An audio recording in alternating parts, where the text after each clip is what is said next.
ਤੁਹਾਨੂੰ ਸਹੀ ਸਲਾਮਤੀ ਦੇ ਨਾਲ ਰੱਖਿਆ ਔਰ ਹਰ ਆਪਾਂ ਨੂੰ ਮੁਸੀਬਤ ਤੋਂ ਬਚਾ ਕੇ ਰੱਖਿਆ। ਪ੍ਰਭੂ ਨੇ ਗੁਜ਼ਰੇ ਦਿਨਾਂ ਦੇ ਵਿੱਚ ਸਾਡੀ ਹਰ ਇੱਕ ਤਰ੍ਹਾਂ ਦੇ ਨਾਲ ਮਦਦ ਤੇ ਸਹਾਇਤਾ ਕੀਤੀ ਫਾਦਰ, ਔਰ ਇਸ ਦੇ ਲਈ ਪਰਮੇਸ਼ਰ ਨੂੰ ਹਜ਼ਾਰਾਂ ਲੱਖਾਂ ਕਰੋੜਾਂ ਖਰਬਾਂ ਬਾਰ ਧੰਨਵਾਦ ਹੋਵੇ। ਔਰ ਪਰਮੇਸ਼ਰ ਨੇ ਕਿਹਾ ਕਿ ਹਰ ਹਾਲ ਦੇ ਵਿੱਚ ਪਰਮੇਸ਼ਰ ਦਾ ਧੰਨਵਾਦ ਕਰੋ, ਚਾਹੇ ਦੁੱਖ, ਚਾਹੇ ਸੰਕਟ, ਚਾਹੇ ਬਿਮਾਰੀ, ਹਰ ਹਾਲ ਦੇ ਵਿੱਚ ਅਸੀਂ ਪਰਮੇਸ਼ਰ ਦਾ ਧੰਨਵਾਦ ਕਰਨਾ। ਸੋ ਮੇਰੇ ਅਸੀਂ ਉਹ ਜ਼ਿਆਦਾ ਸਮਾਂ ਨਾਲ ਲੈਂਦੇ ਹਾਂ। ਆਓ ਫਿਰ ਅਸੀਂ ਅੱਜ ਵਚਨ ਵੱਲ ਚੱਲਾਂਗੇ। ਅਸੀਂ ਪੜ੍ਹਾਂਗੇ ਲੂਕਾ ਦੀ ਕਿਤਾਬ 5 ਬਾਬ 3 ਤੋਂ 11।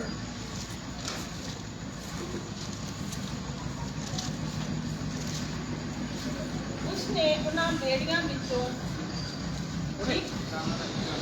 ਇੱਕ ਤੇ ਜੋ ਸ਼ਮੌਨ ਸੀ ਚੜ ਕੇ ਉਸਨੇ ਚਾਹਿਆ ਜੋ ਕੰਢਿਓਂ ਰਤੀ ਕੋ ਵਟਾ ਲੈ, ਤਾਂ ਉਹ ਬੈਠ ਕੇ ਬੇੜੀ ਉੱਤੇ ਲੋਕਾਂ ਨੂੰ ਉਪਦੇਸ਼ ਦੇਣ ਲੱਗਾ।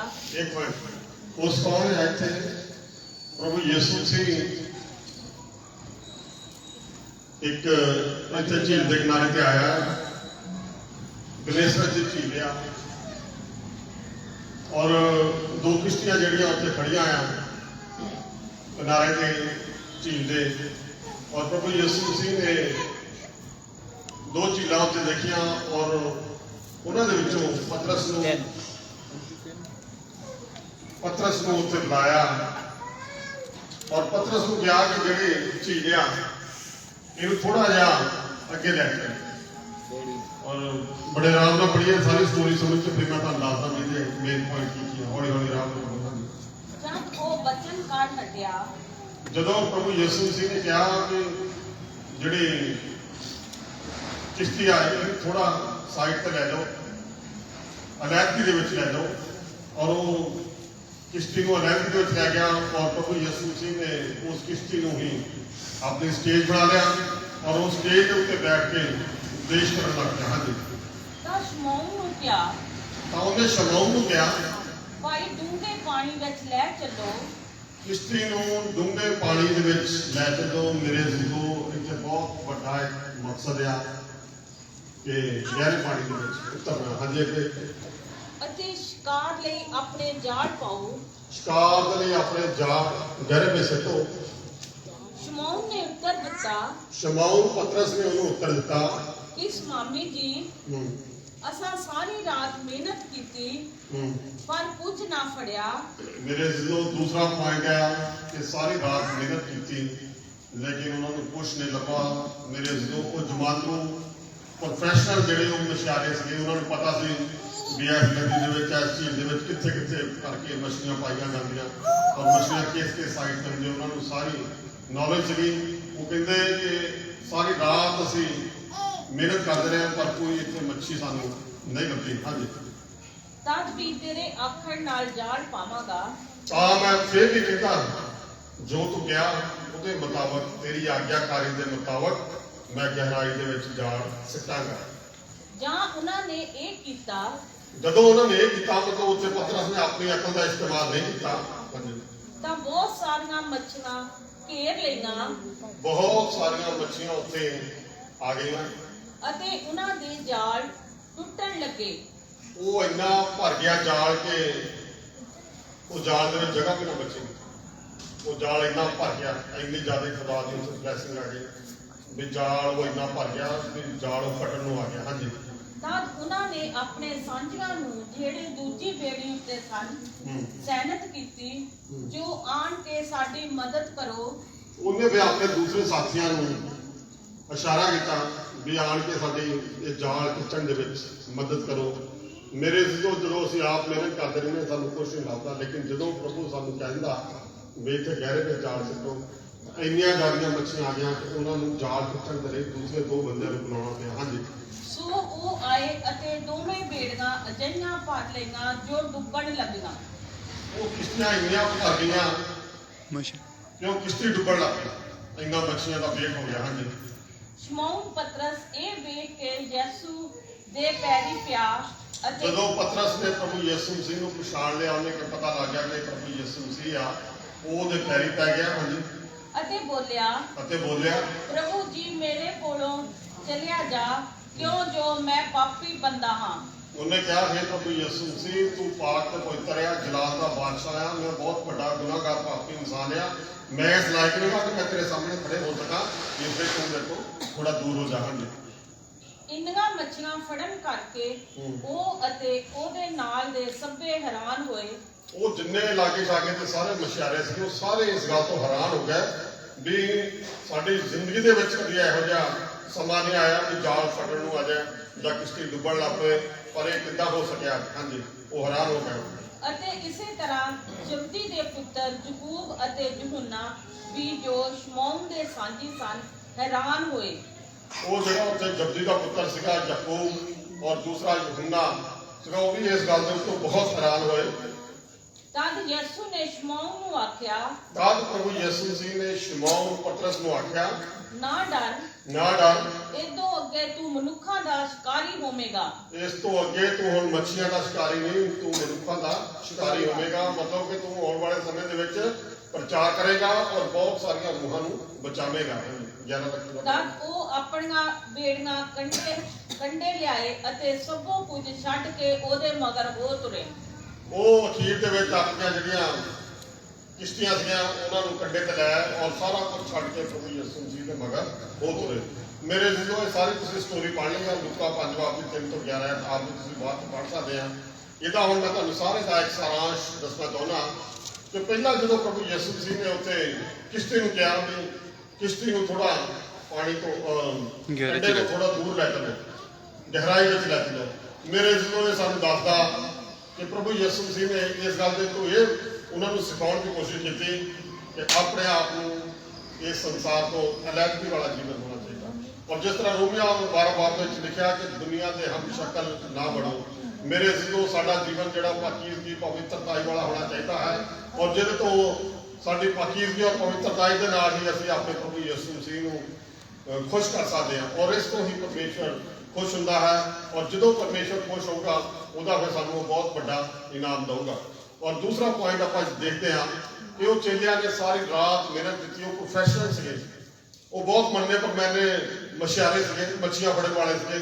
ਉਹਨਾਂ ਦਾ ਬਹੁਤ ਜ਼ਿਆਦਾ ਐਕਸਪੀਰੀਅੰਸ ਸੀ, ਉਹਨਾਂ ਨੂੰ ਸਭ ਪਤਾ ਸੀ ਵੀ ਇੱਧਰਲੇ ਕੰਢੇ ਇੱਦਾਂ ਇੱਥੇ ਕਰਕੇ ਮੱਛੀ ਆਉਂਦੀ ਆ। ਲੇਕਿਨ ਉਹ ਸਾਰੀ ਰਾਤ ਲੱਗੇ ਰਹੇ। ਮੇਰੇ ਜਦੋਂ ਉਹਨਾਂ ਨੂੰ ਕੁਛ ਨਹੀਂ ਮਿਲਿਆ।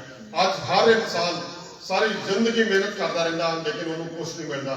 ਮੇਰੇ ਜਦੋਂ ਜਿਸ ਤਰ੍ਹਾਂ ਜਦੋਂ ਆਪਾਂ ਜ਼ਬੂਰ ਨਬੀ ਦੀ ਪੁਸਤਕ ਪੜ੍ਹਦੇ 127 ਜ਼ਬੂਰ ਦੀ 1 ਹੈ, ਉੱਥੇ ਲਿਖਿਆ ਪਿਆ ਕਿ ਜੇ ਅਗਰ ਯਹੋਵਾ ਹੀ ਘਰ ਨਾ ਬਣਾਏ ਤਾਂ ਬਣਾਉਣ ਵਾਲੇ ਦੀ ਮਿਹਨਤ ਵਿਅਰਥ ਆ।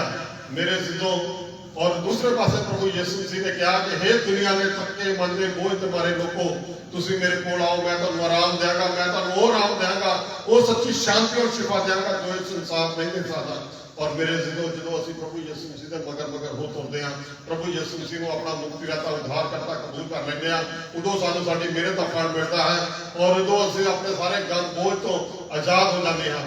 ਔਰ ਦੂਸਰਾ ਜਦੋਂ ਆਪਾਂ ਇੱਕ ਹੋਰ ਇਹਦਾ ਮੈਂ ਮਿਸਾਲ ਦੇਣਾ ਚਾਹੁੰਦਾ ਕਿ ਅਲੀਸ਼ਾ ਨਬੀ ਦੀ ਗੱਲ ਕਰਦੇ, ਦੂਸਰਾ ਰਾਜਾ 4 ਬਾਬ ਦੀ 1 ਤੋਂ 7 ਤੱਕ ਪੜ੍ਹਦੇ ਆ। ਉੱਥੇ ਲਿਖਿਆ ਪਿਆ ਕਿ ਇੱਕ ਵਿਧਵਾ ਔਰਤ ਅਲੀਸ਼ਾ ਨਬੀ ਦੇ ਕੋਲ ਆਉਂਦੀ ਆ ਕਿ ਹੇ ਮੇਰੇ ਪਰਮ ਪਿਤਾ ਪਰਮੇਸ਼ਰ, ਕਿ ਜਿਹੜਾ ਮੇਰਾ ਪਤੀ ਸੀਗਾ ਉਹਦੇ ਕਰਜ਼ਦਾਰ, ਉਹ ਅਲੀਸ਼ਾ ਨਬੀ ਦੇ ਨਾਲ ਬੜਾ ਵਫਾਦਾਰੀ ਨਾਲ ਕਰਦਾ ਸੀ ਵੀ ਉਹਦੇ ਕਰਜ਼ਦਾਰ ਮੈਨੂੰ ਤੰਗ ਕਰਦੇ ਆ। ਤੇ ਅਲੀਸ਼ਾ ਨਬੀ ਨੇ ਉਹਨੂੰ ਸੋਚਿਆ ਵੀ ਮੈਂ ਤੇਰੇ ਲਈ ਕੀ ਕਰਾਂ। ਔਰ ਉਹਨੇ ਸੋਚਿਆ ਵੀ ਤੇਰੇ ਕੋਲ ਘਰ ਵਿੱਚ ਕੀ ਆ। ਉਹ ਕਹਿੰਦੇ ਸਿਰਫ ਮੇਰੇ ਕੋਲ ਇੱਕ ਕੁੱਪੀ ਤੇਲ ਦੀ ਆ। ਔਰ ਉਹਨੇ ਕਿਹਾ ਵੀ ਸਾਰੇ ਆਪਣੇ ਆਂਢ ਗੁਆਂਢ ਤੋਂ ਭਾਂਡੇ ਇਕੱਠੇ ਕਰ ਲਾ ਔਰ ਆਪਣਾ ਦਰਵਾਜ਼ਾ ਬੰਦ ਕਰ। ਉਹ ਕੁੱਪੀ ਨੂੰ ਭਾਂਡਿਆਂ ਉਹਦੇ ਵਿੱਚੋਂ ਕਦੇ ਵੀ ਤੇਲ ਨਹੀਂ ਮੁੱਕੂਗਾ। ਮੇਰੇ ਜਦੋਂ ਸਾਰੇ ਬਰਤਨ ਭਰ ਗਏ, ਉੱਥੇ ਇੰਨੀ ਵੱਡੀ ਆਸ਼ੀਸ਼ ਦੀ ਬਰਕਤ ਆ ਗਈ ਕਿ ਸਾਰੇ ਬਰਤਨ ਭਰ ਗਏ, ਜਿੱਦਾਂ ਇੱਥੇ ਸਾਰੇ ਜਾਲ ਭਰ ਗਏ। ਔਰ ਉਹ ਬਾਅਦ ਵਿੱਚ ਉਹਨੇ ਆਪਣਾ ਸਾਰਾ ਉਹਦੇ ਨਾਲ ਆਪਣਾ ਕਰਜ਼ਾ ਉਤਾਰ ਦਿੱਤਾ। ਔਰ ਮੇਰੇ ਜਦੋਂ ਜਿਸ ਤਰ੍ਹਾਂ ਇੱਥੇ ਪ੍ਰਭੂ ਯਿਸੂ ਮਸੀਹ ਨੇ ਕਿਹਾ ਕਿ ਜਾਲ ਨੂੰ ਗਹਿਰੇ ਸਿੱਟੋ, ਇਹਦਾ ਮਤਲਬ ਇੱਥੇ ਆ ਕਿ ਜਿਹੜਾ ਪ੍ਰਭੂ ਯਿਸੂ ਮਸੀਹ ਦਾ ਜਿਸ ਤਰ੍ਹਾਂ ਇੱਕ ਵਚਨ ਲਿਖਿਆ ਕਿ ਪਵਿੱਤਰ ਆਤਮਾ ਦੀ ਅਗਵਾਈ ਨਾਲ ਕੀਤਾ ਹੈ ਵਚਨ ਕਦੀ ਖਾਲੀ ਹੱਥ ਨਹੀਂ ਲੌਟਦਾ। ਔਰ ਮੇਰੇ ਜਦੋਂ ਇੱਕ ਵਚਨ ਆਪਾਂ ਹੋਰ ਪੜ੍ਹਦੇ ਆ, ਉਹਦੀ ਇੱਕ ਹੋਰ ਸਾਨੂੰ ਮਿਸਾਲ ਮਿਲਦੀ ਆ ਕਿ ਜਦੋਂ ਪ੍ਰਭੂ ਯਿਸੂ ਮਸੀਹ ਨੇ ਉਹਨਾਂ ਨੂੰ ਕਿਹਾ ਕਿ ਜਾਲ ਨੂੰ ਗਹਿਰੇ ਸਿੱਟੋ, ਇਹਦਾ ਮਤਲਬ ਕਿ ਮੱਛੀਆਂ ਨੇ ਵੀ ਉਹਦਾ ਕਹਿਣਾ ਮੰਨਿਆ। ਜਦ ਕਿ ਉਹ ਸਾਰੀ ਰਾਤ ਲੱਗੇ ਰਹੇ अपनी अकल समझ के नाल, लेकिन उन्होंने कोई भी उत्थे मच्छी नहीं मिली। जदों प्रभु यीशु मसीह ने कहा कि जाल नूं गहरे सुੱਟੋ, उत्थे इन्नियां मच्छियां आ गईयां कि जाल फटण नूं आ गया। जाल दे विच इन्नियां मछलियां आ गया कि जाल फटण लग पिया। और मेरे जो असीं प्रभु यीशु मसीह के वचनों के उत्ते हमेशा यकीन करना है, उसका नाम लैके हर एक कामकाज शुरू करना है। वो सानू प्रभु यीशु मसीह इन्नी बड़ी आशीष तो बरकत होगा जी कि साड़ी सोचण समझण तो बाहर है। हो सकता असीं किसी को 100 रुपया मंगते होवे और प्रभु यीशु मसीह सानू 1000 रुपया लाख रुपया देने की सामर्थ और शक्ति रखता है और उसका भरपूर प्लान है। सब तो पहले प्रभु यीशु मसीह साडे कोल वफादारी, आज्ञाकारी और ताबेदारी मंगता है। और जो असीं उहदे वफादारी के पूरी आज्ञाकारी में आ जाते हैं तो प्रभु यीशु मसीह उदों साडे बरकतां दे दरवाजे, आशीषां दे दरवाजे खोल दिंदा है। और दूसरा ये खास गल है कि गहरे पानी के उतरना है। और मेरे जो उन्हें किस्ती ने कहा कि गहरे पानी से उतरना है। और जो आप यूहन्ना 21 बाब 6 तो 12 पढ़ते हैं, उत्थे प्रभु यीशु मसीह ने उन्होंने आखिरी दर्शन दिता अपने चेलियां नूं। और उन्होंने कहा कि तुहाडे कोल कुछ है, उन्होंने कहा कि साडे कोल कुछ नहीं। और उन्हें कहा कि जाल नूं तुसीं सज्जे पासे सिੱਟੋ। ਤਾਂ ਉਹਨੇ ਉਹਨਾਂ ਨੂੰ ਆਖਿਆ, ਬੇੜੀ ਦੇ ਸੱਜੇ ਪਾਸੇ ਜਾਲ ਪਾਓ। बेड़ी के सज्जे पासे जाल पाओ। मेरे जो सज्जे पासे का बहुत ज्यादा जिक्र है बाइबल दे विच।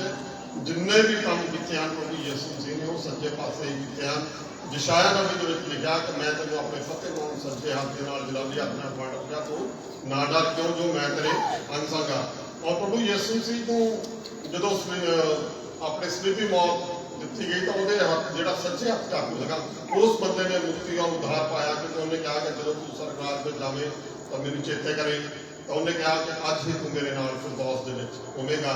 और प्रभु यीशु मसीह जो अपना एक काम संपूर्ण करके गया तो वो यहोवा परमेश्वर के जाके सच्चे हाथ के उत्ते बैठा। और जो आप मत्ती रसूल की किताब 25 बाब पढ़ते हैं तो उत्थे 31 तो 45 आयत दे विच वो जिक्र होता कि प्रभु यीशु मसीह कहता कि मैं ਜਿਹੜੇ मतलब जिन्होंने प्रभु यीशु मसीह ने चुनिया उन्होंने मैं सज्जे पासे भेडां और ਜਿਹੜੇ सरापे हुए लोग हैं वो खब्बे पासे होंगे। और सज्जे पासे लोग वाले लोगों ने मुबारक किया है। मेरे जो सज्जे पासे का बहुत ज्यादा जिक्र आता है। और उत्थे जो पतरस ने जाल खिंचा तो वो 153 मच्छियां आ गई। और वो भी जाल इतना बड़ा मच्छियां का भर गया कि वो खिंचा नहीं सी जाता। और मेरे जो आप गहरे पानी में उतरना हो जिक्र होगा कि जो हिचकर 47 बाब पढ़ते हैं, 1 बाब तो लैके 8 तक उत्थे भी जिक्र होगा कि वो जोड़ा खुदा का आत्मा बंदे लै जाता। वो कहता पहलों मेरे गिट्टे गिट्टे पाने से, फिर लख लख हो गया, फिर इत्थे तक हो गया। और फिर कहता यहो जी स्टेज आ गई कि मैं वो पूरा तरन लग गया। और मेरे जो असीं बहुत गहराई के जावांगे उदों साडियां जिंदगियां दे विच इन्ने चमत्कार होंगे। उदों प्रभु सानूं बहुत बड़ी आशीष से बरकत देगा। और मेरे जो गहरे पानी के विच उतरन का मतलब यह है कि अज तुसीं अपने आप को इस वचन की गहराई के विच उतारना है। बहुत समा हो गया सानूं दुआवां रट्टे वालियां दुआवां करदिआं नूं, लेकिन अज तक सुनी नहीं गई। क्योंकि असीं रट्टे वालियां प्रार्थनावां करते हैं, असीं गहराई वाली प्रार्थना नहीं करते, असीं रोजे प्रार्थना वाली प्रार्थना नहीं करते, असीं पूरा समा जिहड़ा वचन नूं नहीं दिंदे, असीं बाइबल पढ़न की कभी कोशिश ही नहीं करते, इस वचन की गहराई के विच उतरन की कोशिश ही नहीं करते। इस करके साडियां आशां ते बरकतां रुकियां हुई हैं। और मेरे जो तुसीं इस वचन की गहराई के विच उतरोगे तो उस दिन तो प्रभु तुहाडे घरां दे विच बहुत बड़ियां आशां ते बरकतां दा दरवाजा खोलण जा रहा है। जो तुसीं इस वचन की गहराई के विच उतरोगे तो उस दिन तो परमेश्वर तुहाडे बिजनेस दे विच, तुहाडे कामकाज दे विच, तुहाडे जो तुसीं करदे आ ਉਹਦੇ बहुत बड़ी आशीष ਤੇ बरकत देने की ਤੁਹਾਨੂੰ सामर्थ और शक्ति रखता है। और ਜਦੋਂ ਤੁਸੀਂ वचन की गहराई के ਵਿੱਚ ਜਾਓਗੇ ਤਾਂ ਉਦੋਂ ਹੀ परमेश्वर ਤੁਹਾਡੀ ਮਿਨਿਸਟਰੀ ਨੂੰ ਪ੍ਰਬੰਧ ਕਰੂਗਾ। और मेरे ਜਦੋਂ तक ਅਸੀਂ वचन की गहराई के ਵਿੱਚ नहीं ਜਾਂਦੇ उन्नी देर तक ਸਾਡੇ ਲਈ आशीष ਤੇ बरकਤਾਂ ਦਾ दरवाजा नहीं खुलना। जिन्नियां मर्जी ਅਸੀਂ दुआवां प्रार्थनावां करी जाइए, रोजे प्रार्थनावां करी जाइए, लेकिन ਜਦੋਂ ਆਪਾਂ प्रकाशित वाक्य 12 बाब ਦੀ 14 शायद पढ़ते हैं तो वो जी एक स्त्री आ ਉਹਨੂੰ 2 पंख दिते गए। और मेरे जो 2 ਜਿਹੜੇ पंख आ वो काब की तरह 2 पंख दिते गए हैं। और वो ਜਿਹੜੇ पंख आ एक वचन और दूसरा प्रार्थना और ਪਵਿੱਤਰ ਆਤਮਾ ਨੂੰ ਦਰਸਾਉਂਦੇ ਹਨ। ਔਰ ਮੇਰੇ ਜਦੋਂ ਤੱਕ ਸਾਡੇ ਦੋ ਪੰਖਾਂ ਵਾਲੀ ਪ੍ਰਾਰਥਨਾ ਨਹੀਂ ਕਰਦੇ ਅਸੀਂ ਵਚਨ ਔਰ ਪ੍ਰਾਰਥਨਾ ਔਰ ਪਵਿੱਤਰ ਆਤਮਾ ਵਾਲੀ ਪ੍ਰਾਰਥਨਾ ਉਨੀ ਦੇਰ ਤੱਕ ਸਾਡੀ ਦੁਆ ਜਿਹੜੀ ਖੁਦਾ ਦੇ ਹਜ਼ੂਰ ਨਹੀਂ ਪਹੁੰਚਦੀ। ਜਦੋਂ ਤੱਕ ਅਸੀਂ ਗਹਿਰੇ ਪਾਣੀ ਦੇ ਵਿੱਚ ਵਚਨ ਦੀ ਗਹਿਰਾਈ ਦੇ ਵਿੱਚ ਨਹੀਂ ਜਾਵਾਂਗੇ ਉਨੀ ਦੇਰ ਤੱਕ ਅਸੀਂ ਆਪਣੀਆਂ ਬਿਮਾਰੀਆਂ ਤੋਂ ਆਜ਼ਾਦ ਨਹੀਂ ਹੋਵਾਂਗੇ। ਔਰ ਜਦੋਂ ਤੱਕ ਅਸੀਂ ਵਚਨ ਦੀ ਗਹਿਰਾਈ ਵਿੱਚ ਨਹੀਂ ਜਾਵਾਂਗੇ ਉਨੀ ਦੇਰ ਤੱਕ ਸਾਡੇ ਘਰਾਂ ਦੇ ਵਿੱਚ ਆਸ਼ੀਸ਼ ਤੇ ਬਰਕਤ ਕਲਾ ਕਲੇਸ਼ ਔਰ ਹੋਰ ਵੀ ਜਿਹੜੀਆਂ ਸਾਡੀਆਂ ਪਰਸਨਲ ਪ੍ਰੋਬਲਮਾਂ ਉਹ ਦੂਰ ਨਹੀਂ ਹੋਣੀਆਂ। ਔਰ ਸਿਰਫ ਇੱਕੋ ਹੀ ਚੀਜ਼ ਆ ਜਿਹੜੀਆਂ ਸਾਨੂੰ ਇਹਨਾਂ ਚੀਜ਼ਾਂ ਤੋਂ ਆਜ਼ਾਦ ਕਰ ਸਕਦੀ ਉਹ ਹੈ ਵਚਨ ਦੀ ਗਹਿਰਾਈ। ਜਿੱਥੇ ਮਰਜ਼ੀ ਚਲੇ ਜਾਓ, ਕਮਰੇ ਚਲੇ ਜਾਓ, ਖੋਜਿਆਲ ਚਲੇ ਜਾਓ, ਜਿੱਥੇ ਮਰਜ਼ੀ ਚਲੇ ਜਾਓ, ਜਦੋਂ ਤੱਕ ਅਸੀਂ ਆਪਣੇ ਆਪ ਨੂੰ ਇਸ ਵਚਨ ਦੀ ਗਹਿਰਾਈ ਦੇ ਵਿੱਚ ਨਹੀਂ ਉਤਾਰਾਂਗੇ ਉਨੀ ਦੇਰ ਤੱਕ ਸਾਡੀਆਂ ਜ਼ਿੰਦਗੀਆਂ ਦੇ ਵਿੱਚ ਆਸ਼ੀਸ਼ ਤੇ ਬਰਕਤ ਨਹੀਂ ਹੋਣੀ। ਉਨੀ ਦੇਰ ਤੱਕ ਸਾਡੀਆਂ ਜ਼ਿੰਦਗੀਆਂ ਦੇ ਵਿੱਚ ਇਹ ਬਿਮਾਰੀਆਂ ਦੂਰ ਨਹੀਂ ਹੋਣਗੀਆਂ। ਉਨੀ ਦੇਰ ਤੱਕ ਸਾਡੇ ਘਰਾਂ ਦੇ ਵਿੱਚ ਬਲੈਸਿੰਗ ਨਹੀਂ ਆਉਣੀ। ਉਨੀ ਦੇਰ ਤੱਕ ਸਾਡੇ ਬੱਚਿਆਂ ਨੂੰ ਕਾਮਯਾਬੀ ਨਹੀਂ ਮਿਲਣੀ। ਔਰ ਇਸ ਕਰਕੇ ਇਹ ਜ਼ਰੂਰੀ ਆ ਕਿ ਅਸੀਂ ਅੱਜ ਇਸ ਵਚਨ ਦੀ ਗਹਿਰਾਈ ਦੇ ਵਿੱਚ ਚੱਲੀਏ। ਔਰ ਔਰ ਇਹ ਜਿਹੜਾ ਵਚਨ ਆ ਮੇਰੇ ਜਦੋਂ ਇਹ ਪਤਰਸ ਦੀ, ਯਾਕੂਬ ਦੀ ਔਰ ਯਹੂਨਾ ਦੀ ਬੁਲਾਹਟ ਸੀ ਔਰ ਉਹਨੇ ਉਹ ਕਿਹਾ ਕਿ ਹੁਣ ਤੂੰ ਮੱਛੀਆਂ ਦਾ ਸ਼ਿਕਾਰ ਨਹੀਂ, ਹੁਣ ਤੂੰ ਮਨੁੱਖਾਂ ਦਾ ਸ਼ਿਕਾਰੀ ਬਣੇਗਾ। ਮਤਲਬ ਮਨੁੱਖਾਂ ਦਾ ਜਿਹੜੀਆਂ ਰੂਹਾਂ ਆ ਉਹਨਾਂ ਨੂੰ ਇਸ ਪਾਕ ਵਚਨ ਦੇ ਰਾਹੀਂ ਉਹਨਾਂ ਦਾ ਸ਼ਿਕਾਰੀ ਬਣੇਗਾ। ਉਹਨਾਂ ਨੂੰ ਕਾਮਿਲ ਔਰ ਸਿੱਧ ਖੜਿਆ ਕਰਕੇ ਤੂੰ ਖੁਦਾ ਦੇ ਅੱਗੇ ਪੇਸ਼ ਕਰੇਗਾ। ਔਰ ਜਦੋਂ ਤੱਕ ਉਹ ਵਚਨ ਦੀ ਗਹਿਰਾਈ ਦੇ ਵਿੱਚ ਨਹੀਂ ਗਏ, ਜਦੋਂ ਵਚਨ ਦੀ ਗਹਿਰਾਈ ਦੇ ਵਿੱਚ ਪਤਰਸ ਚਲਾ ਗਿਆ ਔਰ ਦੱਸਦੇ ਆ ਕਿ ਰਸੂਲਾਂ ਦੇ ਕਰਤੱਵ 2 ਬਾਬ 37 ਤੋਂ 42 ਜਦੋਂ ਆਪਾਂ ਪੜ੍ਹਦੇ ਆ ਕਿ ਉੱਥੇ 3000 ਲੋਕਾਂ ਨੇ ਇੱਕੋ ਵਾਰੀ ਉਹਨਾਂ ਨੇ ਪਵਿੱਤਰ ਆਤਮਾ ਪਾਇਆ ਔਰ ਬਪਤਿਸਮਾ ਲਿਆ। ਔਰ ਮੇਰੇ ਇਸ ਤੋਂ ਇੰਨੀ ਵੱਡੀ ਅਜੇ ਤੱਕ 3000 ਲੋਕਾਂ ਨੇ ਇੱਕੋ ਵਾਰੀ ਕਿਤੇ ਵੀ ਕਿਸੇ ਜਗ੍ਹਾ ਤੇ ਬਪਤਿਸਮਾ ਨਹੀਂ ਲਿਆ। ਔਰ ਇਹ ਸਭ ਤੋਂ ਵੱਡਾ ਅਭਿਸ਼ੇਕ ਜਿਹੜਾ ਪਤਰਸ ਦੇ ਉੱਤੇ ਉਤਰਿਆ ਸੀਗਾ। ਔਰ ਇਹ ਉਹ ਅਭਿਸ਼ੇਕ ਸੀਗਾ ਜਦੋਂ ਵਚਨ ਦੀ ਗਹਿਰਾਈ ਦੇ ਵਿੱਚ ਚਲੇ ਗਿਆ, ਜਦੋਂ ਸਾਰਾ ਕੁਝ ਆਪਣਾ ਪਿੱਛੇ ਛੱਡ ਕੇ ਪ੍ਰਭੂ ਯਿਸੂ ਮਸੀਹ ਦੇ ਪਿੱਛੇ ਚਲਾ ਗਿਆ, ਉਦੋਂ ਉਹਦੇ ਉੱਤੇ ਖੁਦਾ ਦਾ ਅਭਿਸ਼ੇਕ ਆ ਗਿਆ। ਔਰ ਦੇਖੋ ਕਿੰਨੀ ਵੱਡੀ ਇਹੋ ਜਿਹਾ ਉਹਦੇ ਅੰਦਰ ਸਾਮਰਥ ਔਰ ਸ਼ਕਤੀ ਸੀਗੀ ਕਿ ਉਹਨਾਂ ਦੇ ਪਰਛਾਵਿਆਂ ਦੇ ਨਾਲ ਲੋਕ ਠੀਕ ਹੁੰਦੇ ਸੀਗੇ। ਉਹਨਾਂ ਨੂੰ ਕੋਈ ਕੱਪੜਾ ਟੱਚ ਕਰਕੇ ਜਾ ਕੇ ਮਰੀਜ਼ਾਂ ਨੂੰ ਲਾਉਂਦਾ ਸੀ ਤਾਂ ਉਹ ਮਰੀਜ਼ ਠੀਕ ਹੋ ਜਾਂਦੇ ਸੀ। ਕਿਉਂਕਿ ਜਦੋਂ 3.5 ਸਾਲ ਉਹਨਾਂ ਨੇ ਪੂਰਾ ਪ੍ਰਭੂ ਯਿਸੂ ਮਸੀਹ ਕੋਲੋਂ ਵਚਨ ਸਿੱਖਿਆ ਔਰ ਉਹਨਾਂ ਨੂੰ ਆਪਣੀ ਜ਼ਿੰਦਗੀ ਦੇ ਵਿੱਚ ਉਤਾਰਿਆ, ਤਾਂ ਹੀ ਉਹਨਾਂ ਦੇ ਜ਼ਿੰਦਗੀਆਂ ਦੇ ਦੁਆਰਾ ਬਹੁਤ ਵੱਡੇ ਵੱਡੇ ਚੀਜ਼ ਔਰ ਚੰਗੇ ਕੰਮ ਹੁੰਦੇ ਸੀ। ਮੁਰਦੇ ਜ਼ਿੰਦਾ ਹੁੰਦੇ ਸਨ, ਗੂੰਗੇ ਬੋਲਦੇ ਸਨ, ਲੰਗੜੇ ਚੱਲਦੇ ਸਨ, ਅੰਨੇ ਦੇਖਦੇ ਸਨ, ਕਿਉਂਕਿ ਉਹ ਪੂਰੀ ਵਚਨ ਦੀ ਗਹਿਰਾਈ ਦੇ ਵਿੱਚ ਉਤਰ ਚੁੱਕੇ ਸੀਗੇ। ਔਰ 3.5 ਸਾਲ ਕੋਰਸ ਕਰਨ ਦਾ ਮਤਲਬ ਹੋਇਆ ਕਿ ਅੱਜ ਜਿਹੜੀ ਕੋਈ ਵੀ ਬੈਚਲਰ ਡਿਗਰੀ ਆ ਉਹ +2 ਤੋਂ ਬਾਅਦ 3.5 ਔਰ 4 ਸਾਲ ਦੀ ਆ। ਪ੍ਰਭੂ ਯਿਸੂ ਮਸੀਹ ਨੇ ਵੀ ਉਹਨਾਂ ਨੂੰ ਪੂਰੀ ਬੈਚਲਰ ਡਿਗਰੀ ਕਰਵਾਈ ਸੀਗੀ। ਇਸ ਕਰਕੇ ਉਹ ਜਿਹੜਾ 3.5 ਸਾਲ ਉਹਨਾਂ ਨੂੰ ਪ੍ਰਭੂ ਯਿਸੂ ਮਸੀਹ ਨਾਲ ਹਰ ਰੋਜ਼ 10-10 ਲੈਸਨ ਰੋਜ਼ ਉਹਨਾਂ ਨੂੰ ਸਿਖਾਉਂਦਾ ਰਿਹਾ। ਔਰ ਮੇਰੇ ਜਦੋਂ ਅਸੀਂ ਔਰ ਤੁਸੀਂ ਇਸ ਵਚਨ ਦੀ ਗਹਿਰਾਈ ਦੇ ਵਿੱਚ ਜਾਵਾਂਗੇ